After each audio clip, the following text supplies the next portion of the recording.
महाराष्ट्र की एक एक सीट का एग्जिट पोल क्या कह रहा है, अब आपको वो बताता हूं। सबसे पहले नवभारत पर कोपरी पचपखड़ी, ये एकनाथ शिंदे जहां से चुनाव लड़ रहे हैं, कोपरी की सीट, वहां पर एकनाथ शिंदे चुनाव जीत रहे हैं, ये एग्जिट पोल दावा कर रहा है। यानी एकनाथ शिंदे जो मौजूदा मुख्यमंत्री हैं महाराष्ट्र के, वो अपनी सीट जीत रहे हैं, ये एग्जिट पोल पर निकल कर आ रहा है। इसके अलावा नागपुर दक्षिण पश्चिम, यहां से देवेंद्र फडणवीस चुनाव जीत रहे हैं एग्जिट पोल के मुताबिक, यानी डिप्टी सीएम भी अपनी सीट बचा रहे हैं। बीजेपी को यहां पर जीत मिलती दिख रही है। प्रफुल्ल गुर्दे यहां पर कांग्रेस के चुनाव हार रहे हैं। बारामती की सीट, बड़ी खबर, बारामती से अजीत पवार चुनाव जीत सकते हैं, एग्जिट पोल यह दावा कर रहा है। तो अजीत पवार जो कि इस वक्त ये लड़ाई लड़ रहे हैं कि वही असली एनसीपी हैं, वो बारामती में अपनी सीट जो है वो जीत सकते हैं, युगेंद्र पवार शरद पवार की एनसीपी के कैंडिडेट को हराकर। वर्ली की सीट, आदित्य ठाकरे, उद्धव ठाकरे के बेटे आदित्य ठाकरे अपना चुनाव जीत रहे हैं वर्ली की सीट पर, यानी उन्हें भी यहां पर मिलिंद देवड़ा को हराने में कामयाबी मिल सकती है। माहिम की सीट, यहां पर एमएनएस के अमित ठाकरे वो चुनाव जीत सकते हैं, यह निकल कर आ रहा है। सदा सरवणकर शिवसेना के और महेश सावंत उद्धव ठाकरे वाली शिवसेना के वो चुनाव हार सकते हैं। येवला की सीट, छगन भुजबल एनसीपी के यहां पर चुनाव जीत सकते हैं येवला की सीट पर। इसके अलावा साकोली की सीट, नाना पटोले, कांग्रेस के नाना पटोले यहां पर अपना चुनाव जीत सकते हैं, यानी जो बड़े चेहरे हैं, बड़े नाम हैं, वो अपना चुनाव जीत सकते हैं। ये इस वक्त तस्वीर निकल कर आ रही है महाराष्ट्र में। इस्लामपुर, जयंत पाटिल एनसीपी शरद पवार गुट के, ये इस्लामपुर से चुनाव जीत सकते हैं। इसके अलावा कराड़ दक्षिण से पृथ्वीराज चव्हाण कांग्रेस के चुनाव जीत सकते हैं और बीजेपी के अतुल भोसले चुनाव हार सकते हैं। मानखुर्द शिवाजीनगर, अबू आजमी, समाजवादी पार्टी के अबू आजमी यहां से चुनाव जीत सकते हैं, यह एग्जिट पोल दावा कर रहा है। यह बड़ी बात निकल कर आ रही है। अबू आजमी ने कहा था कि भाई समाजवादी पार्टी महाराष्ट्र में अच्छा प्रदर्शन कर सकती है और कम से कम वो अपनी सीट पर अच्छा प्रदर्शन कर रहे हैं, यह एग्जिट पोल दावा कर रहा है। डिंडोशी की सीट, सुनील प्रभु, ये शिवसेना उद्धव गुट के हैं, वो चुनाव जीत रहे हैं। संजय निरुपम जो है वो माफ कीजिएगा, संजय निरुपम चुनाव जीत सकते हैं और सुनील प्रभु चुनाव हार सकते हैं, जो कि संजय निरुपम कांग्रेस छोड़कर शिंदे गुट वाली शिवसेना में गए थे, वो चुनाव डिंडोशी से जीत सकते हैं। कणकवली की सीट, नितेश राणे, नारायण राणे के बेटे हैं नितेश राणे, वो बीजेपी के कैंडिडेट वहां पर अपना चुनाव जीत सकते हैं कणकवली पर। मुंबा देवी, शाइना एनसी शिवसेना की अमीन पटेल से उनका मुकाबला, लेकिन शाइना एनसी चुनाव हार सकती हैं और अमीन पटेल कांग्रेस के चुनाव जीत सकते हैं मुंबा देवी से। करजत जामखेड़, रोहित पवार जो कि शरद पवार के पोते हैं, वो चुनाव जीत सकते हैं और राम शिंदे बीजेपी के हार सकते हैं। अणुशक्ति, फहद अहमद यहां पर एनसीपी शरद पवार गुट के, अणुशक्ति नगर, ये यहां पर शरद पवार गुट जो है वो चुनाव जीत सकता है। और महाराष्ट्र में इस बार बहुत कुछ दांव पर है, इसलिए ये एग्जिट पोल के नतीजे बहुत कुछ बताएंगे, बहुत दिलों की धड़कनें बढ़ाएंगे। महाराष्ट्र में बड़े बड़े चेहरे अपना चुनाव जीत रहे हैं, ये तो दिख रहा है, लेकिन क्या बीजेपी गठबंधन महायुति सरकार बना पाएगी या महाविकास आघाड़ी की वापसी होगी? अब जरा ये बताना शुरू कीजिए और एग्जिट पोल के नतीजे रखना शुरू किए। करते हैं रीजन वाइज। सबसे पहला आंकड़ा जो हम आपके सामने रखना चाहते हैं, भाई बड़े चेहरे तो देख लिए लोगों ने, लेकिन जरा आप दिखाइए कि रीजन वाइज महाराष्ट्र में क्या तस्वीर निकल कर आ रही है।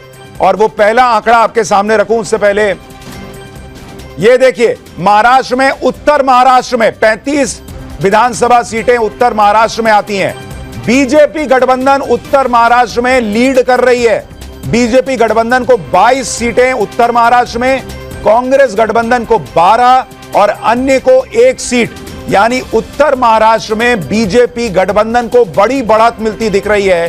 35 में से 22 सीटें बीजेपी गठबंधन के पास जा सकती हैं, कांग्रेस गठबंधन के पास 12 और अन्य के पास 1 सीट जा सकती है उत्तर महाराष्ट्र में।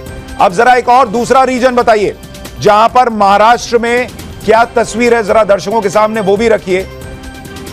महाराष्ट्र में ये अगला रीजन, ये है विदर्भ का रीजन। विदर्भ में भी बीजेपी गठबंधन 32 सीटों पर आगे और कांग्रेस गठबंधन 26, अन्य को 4 सीट, यानी 97 सीटें, 97 सीटों के रुझान हम आपको बता रहे हैं एग्जिट पोल के। और उसमें बीजेपी गठबंधन 54 पर आगे, कांग्रेस गठबंधन 38 पर आगे। ये इस वक्त दिख रहा है विदर्भ के रीजन में। एक और रीजन बताइए, एक और रीजन सामने रखिए, यह है मराठवाड़ा। और यहां पर कांग्रेस गठबंधन 25 पर, बीजेपी गठबंधन 19 पर रह सकता है और अन्य को 2 सीटें जा सकती हैं। यहां पर मराठवाड़ा में 46 सीटें जो हैं वो मौजूद हैं। और मराठवाड़ा में अगर आप देखेंगे किसानों का इलाका है, शरद पवार का इलाका है, वहां पर माफ कीजिएगा मराठा वोटर जो है वो बड़ी संख्या में है। तो यहां पर उद्धव वाली शिवसेना कैसा परफॉर्म कर रही है ये भी देखना होगा। लेकिन कांग्रेस गठबंधन जो है उसको बड़ा फायदा यहां पर होता दिख रहा है। अब पश्चिम महाराष्ट्र, जो कि शरद पवार का इलाका माना जाता है, पश्चिम महाराष्ट्र में बीजेपी गठबंधन 37, 70 में से 37 और कांग्रेस गठबंधन 31 सीट पर वहां पर बढ़त बनाए दिख रहा है और 2 अन्य के खाते में जा सकता है। यानी अगर आप देखेंगे 4 रीजन, हमने 213 सीटों के आंकड़े आपको बताए हैं, बीजेपी गठबंधन 110 और कांग्रेस गठबंधन 94। अब जरा थोड़ा सा यहीं थम जाइए, फाइनल नतीजा किधर जाएगा ये बताने से पहले जरा इन 4 रीजन के जो आंकड़े हैं वो आपको हम बता रहे हैं। 213 में बीजेपी 110 और कांग्रेस 94। जरा हमारे कुछ मेहमान और जुड़ गए हैं हमारे साथ। तहसीन पूनावाला जुड़ गए हैं, हर्षवर्धन त्रिपाठी, सिद्धार्थ यादव बीजेपी से और अजीज खान समाजवादी पार्टी से जुड़ गए हैं। तहसीन भाई जी, शेषन भाई, अभी 213 का आंकड़ा बताया है और अभी मामला किधर भी जा सकता है, लेकिन आपको लग रहा है कि पश्चिम महाराष्ट्र में भी बीजेपी इतना बेहतर परफॉर्म कर रही है तो वो रोक पाएगी महाविकास अघाड़ी को? सुशांत भाई, मैं अधिकतर आपके एग्जिट पोल से अब तक के जो रुझान है और जो ओवरऑल एग्जिट पोल के नंबर से उससे इत्तेफाक रखता हूं। मुझे लगता है महाराष्ट्र का जो चुनाव है बहुत क्लोज चुनाव है और मैं मानता हूं कि इसमें 2 डिसाइडिंग फैक्टर्स होंगे। एक होगा तमिलनाडु का फैक्टर, जो वहां के गवर्नर है, अगर बहुत क्लोज हो गया तो गवर्नर साहब 2-3 दिन गुजरात चले जाएंगे। और दूसरा डिसाइडिंग फैक्टर होगा अजीत पवार जी। देखिए अजीत पवार जी कहां जाएंगे किसी को नहीं पता, बट ओवरऑल मुझे लगता है क्लोज मुकाबला है। एंड मुझे लगता है कि कांग्रेस बहुत अच्छा करेगी। मुझे लगता है अब भी तो मतलब आप क्या हंग असेंबली की उम्मीद कर रहे हैं? नहीं, क्योंकि हंग असेंबली होगा तो बीजेपी सरकार बनाएगी, क्योंकि या तो बीजेपी, नहीं, क्योंकि अभी देखिए 213 का हमने आंकड़ा बताया है, अभी 75 सीट के और आंकड़े आने हैं जी। 75 अगर कांग्रेस गठबंधन में जोड़े तो उनकी भी सरकार बन जाती है और 100 बीजेपी में जोड़े तो उनकी तो बन ही जाती है। तो आप वो किधर जाता देख रहे हैं? अगर क्लियर कट मेजॉरिटी नहीं हुआ तो फिर बीजेपी सरकार बनाएगी। गवर्नर साहब का हर्षवर्धन जी आपके हिसाब से एक लाइन अगर मैं बता दूं, सॉरी एक ही लाइन अगर बता दूं, मुझे लगता है कांग्रेस ने अब जो महाराष्ट्र के नतीजे आ रहे एक मिस्टेक किया है। कांग्रेस को ज्यादा सीटें लड़नी चाहिए थी और शिवसेना उद्धव ठाकरे ग्रुप को कम सीटें देनी चाहिए थी। मैं बहुत इसमें क्लियर हूं। ठीक है हर्षवर्धन भाई।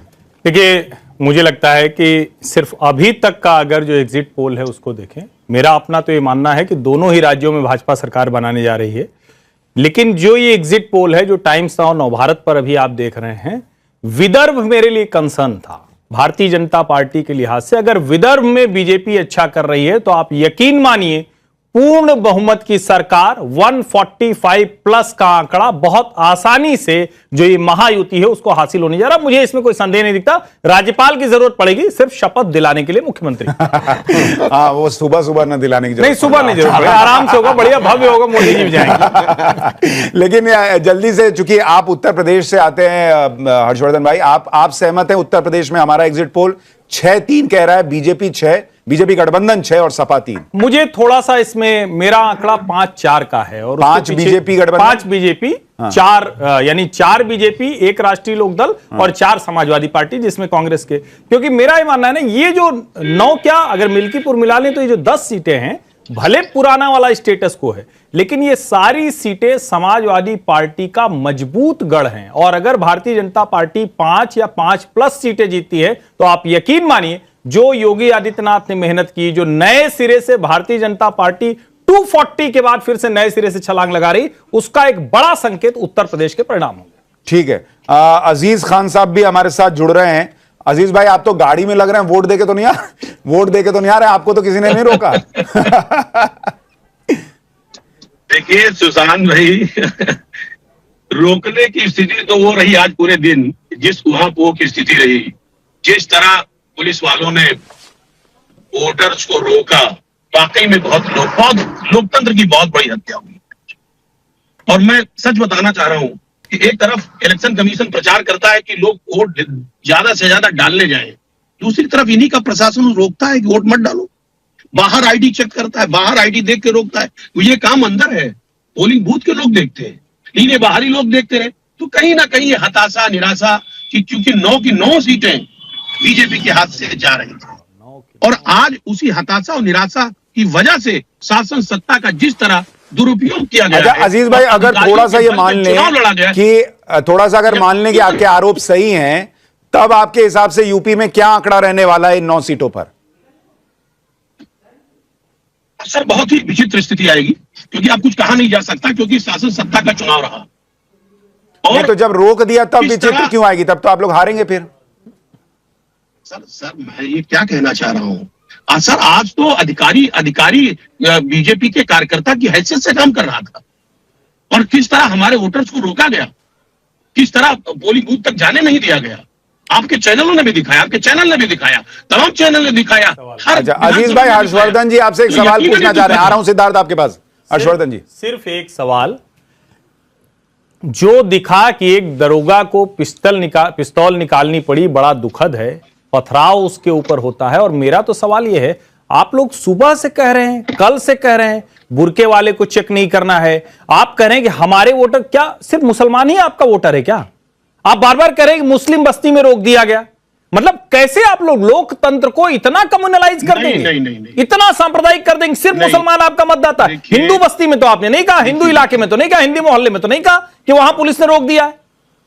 कैसी डिबेट आप लोग कर रहे हैं? कम्युनल डिबेट है ये। सुशांत जी मुझे मौका दें। अच्छा बोलिए अजीज भाई, मौका दें मुझे प्लीज, मौका दें। देखिए मैं हिंदू और मुसलमान का नाम नहीं लिया, ये इनके जहन में है, जो जहन में लगातार आज जुबान पे आ रहा है। हमने हिंदू मुसलमान नहीं कहा, हमने वोटर्स को कहा कि वोटर्स को किस तरह रोका गया, पोलिंग बूथ तक जाने नहीं दिया गया, गांव में पुलिस लग गई, निकलने नहीं दिया तमाम। कहिए तो अगर आप कहें तो मैं आपको वीडियो दिखाऊं, मेरे पास दर्जनों वीडियो हैं, दर्जनों जगहों। अजीज भाई, हमारा रिपोर्टर घूम रहा था, जैसे सर आप लोगों के पास तो ईवीएम के भी दर्जनों वीडियो रहते हैं। कैमरे पे, माइक पे लोग कह रहे हैं कि किसी को नहीं रोका, मुसलमान कह रहे थे। अरे सर कैमरे पे हम भी आपको दिखाना चाहते हैं ना। हाँ दिखाइए। आप कैमरे पे देखना चाहे तो कैमरे पे देख लीजिए सर, मैं भी आपको दिखाना चाह रहा हूं, देखिए सर। अच्छा ठीक है, इनको रोका गया है। अब वो वीडियो भेजिए, ऐसे नहीं दिख रहा, आप वैसे ही चल रहे हैं तो आपका थोड़ा नेटवर्क ठीक नहीं है।